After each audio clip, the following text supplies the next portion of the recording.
India TV 9 news Maharashtra.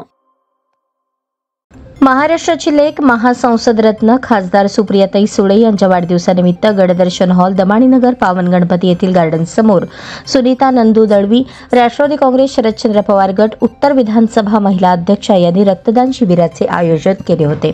या कार्यक्रमाला प्रमुख पाहुणे म्हणून नगरसेवक Prathamesh Kothe, Rashtrawadi Congress party Sharadchandra Pawar general secretary Chandrakant Pawar, Vishwabhushan Kamble हे प्रमुख पाहुणे म्हणून उपस्थित होते.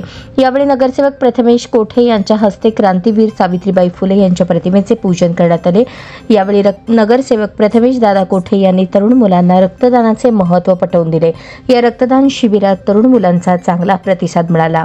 यावेळी राष्ट्रवादी काँग्रेस पार्टी शरदचंद्र पवार गटाच्या महिला प्रदेश सचिव गौरा कोरे, सुमित्रा निरुंगी, माधवी लंगोटे, संगीता भोसले, देवकन्या राजगुरू, शीतल डोंगरे तसेच महिला व तरुण मुले उपस्थित होते. कार्यक्रमाचे सूत्रसंचालन आनंद धोत्रे यांनी केले तर आभार निखिल दळवी यांनी मानले.